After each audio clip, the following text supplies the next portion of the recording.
Je suis vraiment content parce que quand je vais rentrer chez moi, il va y avoir beaucoup de monde qui vont me regarder d'un autre œil.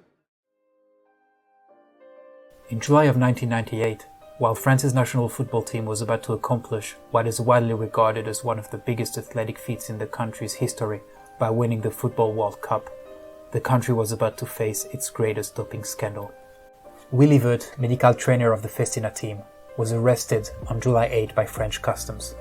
The trunk of his company car was filled with EPO, amphetamines, growth hormones, testosterone, and corticosteroids.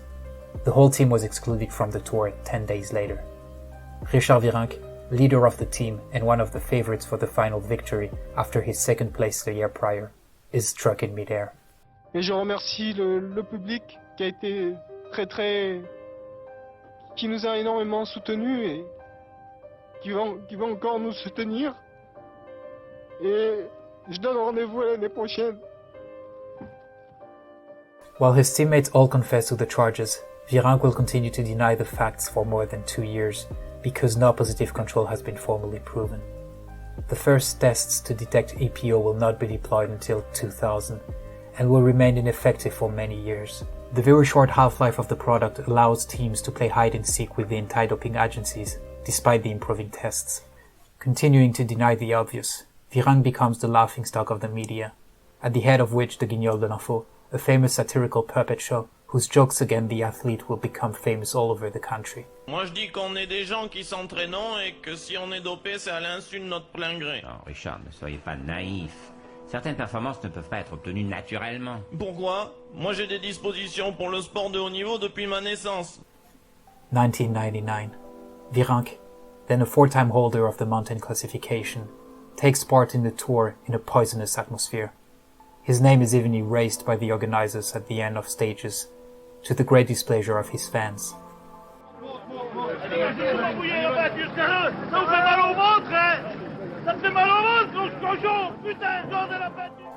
The 99 edition is supposed to mark a renewal after the last race, often regarded as a tour of shame by many observers. The Italian Marco Pantani, winner in 98, is excluded from the 99 Giro due to an abnormally high rate of hematocrit. He announces that he will not participate in this year's tour. No former winner of the tour will participate in this edition, which is extremely rare. The renewal of the tour will come from a story too good to be true. The comeback of a revenant. Lance Armstrong, a 27-year-old American, returns victorious from a fight against testicular cancer that he contracted 3 years prior. His popularity in the United States is about to explode, as he takes the yellow jersey during the first-time trial at Prix du Fou. In addition to the 3-time trials, Armstrong wins a 4th stage in the Alps between Grand Bornand and Sestriere. The runner's performance astonishes everybody. Facile, Lance Armstrong. Trop facile aujourd'hui, là, il assomme l'étape. Elle donne toujours une impression de facilité. Hein. Dans le contre-la-montre, déjà, elle donnait vraiment une impression de facilité quand il est arrivé. Not even a week after his demonstration in the Alps, a positive control carried out during the first stage is talked about in the press. The image of a winner testing positive during the tour would be catastrophic. The International Cycling Union decides to accept the excuse from Armstrong. He explains that his high corticosteroid levels were due to the use of a skin cream. Unbelievably, the case is closed without further investigation. From now on, the Texan made sure that his integrity would never be questioned again. He would set up a system of omerta, a tight grip imposed on the peloton and the media. Armstrong, the tour's godfather, as his teammates Tyler Hamilton and Floyd Landis would later confess. Landis' victory was later taken from him in 2006 due to doping on the tour. He liked to be intimidating. He liked people to be afraid of him, and it wasn't as if he went around doing things intentionally to try to look like a bully, but if he felt like somebody did something that was going to affect him or got in his way, he made sure they knew about it. He made sure that they understood that he believed he belonged in the front, or that he believed that they should stay out of his way. How so? He would just say it a lot of the time, or push people out of the way. I mean, he was a bully.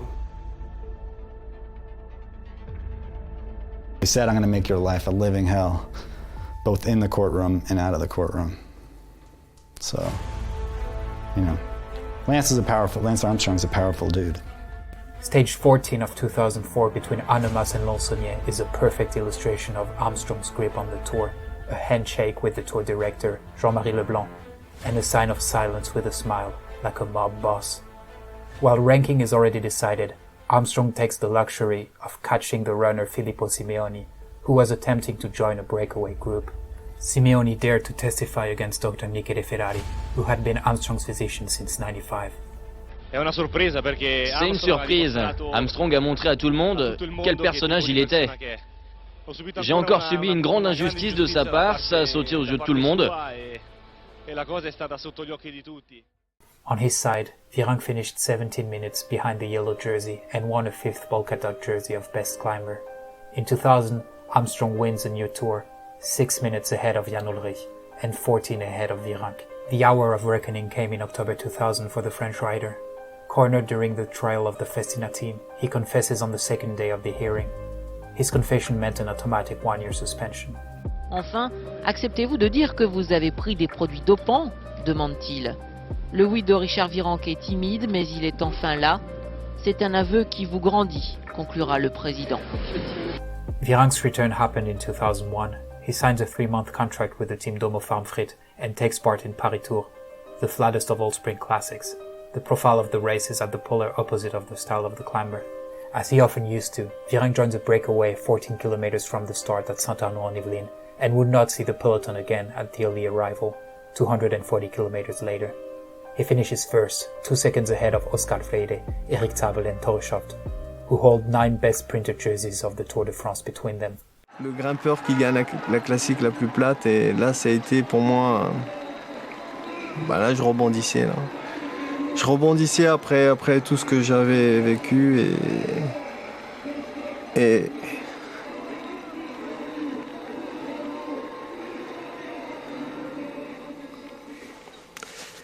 c'est de l'émotion quoi, c'est... The next race brings us to the 2002 Tour, during the ascent of the Mont Ventoux. Armstrong had already experienced a summit finish there in 2000, where he offered the win to the legendary Marco Pantani. The pirate admitted to having felt insulted by this gesture. Armstrong's answer was unequivocal. It was a gift on the Ventoux. And I also feel like it was a mistake to give the gift. He's a great rider, he's a great champion, he's a great climber. But he wasn't the best man on Ventoux. And anybody that watched the race knows. But in hindsight, after the last few days, in his actions, his words are very disappointing to me, because I thought he had more class than that. 2 years later, it was clear he did not intend to let anyone take the lead from him. Old habits die hard, and Virenque joins a breakaway 19 kilometers from the start, together with 10 runners, led by sprinter Torreshoft. The profile of the stage should not be a trap for the peloton. As often in Vaucluse, a long flat stage ends with the ascent of the Ventoux. Mont Ventoux from Bédouin, 22.7 kilometers, more than a half marathon, with a 1,622 meter climb, 7% on average that the runners swallow in less than an hour. Torreshoft lui emmène dans la traversée de Bédouin. C'est un groupe de 10 coureurs, groupe de tête, 8 minutes d'avance, c'était le dernier écart en faveur des échappés sur le peloton. The remaining 6 runners, chased by the peloton, begin to attack each other. The Russian Alexander Botcharov took off first. Virenque manages to follow and then pass him. Meanwhile, the Armstrong rocket is launched. He gets rid of his last opponent for the yellow jersey fight, Joseba Bellocchi, who will finish second in Paris. The game is on, but Armstrong is too far away. Virenque wins. Il a résisté jusqu'au bout, 200 km d'échappée, un succès sur la ligne. C'est fait pour Richard Virenque dans quelques secondes maintenant, avec le sourire devant Jean-François Lamour, le ministre des Sports, et Jean-Marie Leblanc, le patron du Tour. Il savoure Bernard dans ses derniers mètres. Il savoure, regardez Virenque. Le même geste. Peut-être c'est pas possible pour moi de gagner cette étape, cette montée. Je ne sais pas, c'est une difficile goal. C'est spécial, mais chapeau pour Richard. Bel jour, un jour très fort pour lui. Richard Lionheart will win the polka dot jersey 2 more times in 2003 and 2004. With 7 jerseys in total, he tops the legends Bahamontes and Van Impe. 7 is also the number Armstrong wins on the tour, 2 more than the legends Anquetil, Merckx, Hinault and Indurain. Armstrong will retire in 2005 and make his comeback in 2009, but the adversity and the growing evidence of organized doping within his former team pushes him to retire for good in 2011. In October of 2012, after an investigation by the USADA, positive tests for EPO were found for all the tours Armstrong won. The International Cycling Union gave in under the pressure and, for the first time in the history of the tour, takes away Armstrong's 7 victories away from him. In January 17, 2013, his interview with Oprah Winfrey will go down in infamy. Did you ever take banned substances to enhance your cycling performance? Yes. Yes or no? Was one of those banned substances EPO? Yes. Did you ever blood dope or use blood transfusions to enhance your cycling performance? Yes. The anti-doping organizations brought down the runners, but not the systems that kept them in place. The people running these agencies are still at the head of world sport today. All of the runners of this video were caught doping. It would be convenient, like the media, to make fun of this farce for rednecks, those who drink beer while watching wrestling. What if Virenque had doped after his return? What if Armstrong had only used the fight against cancer as a cover for his mafia system? So what? We often hear parents angered by such a spectacle. What example is being set for our children? What better example indeed to see that idols are not gods, that men are ready to do anything to reach the top, and that many of them will burn their wings by doing so. Sport is above all a matter of moments, of emotions lived, and of stories that we tell each other. In today's story, I presented to you the struggle for redemption of one great champion and the downfall of another. 2 men who once were the most inspirational of their respective countries. In France, the media likes to ridicule those who make their audiences dream. In the US, they pretend to be shocked by sin. I could have told you the story of Virenque the liar, who stubbornly denies the obvious and refuses to communicate with his former teammates. I could have told you the story of Armstrong the cancer survivor, whose foundation raised millions of dollars to fight the disease. Once again, the numbers don't tell all the stories.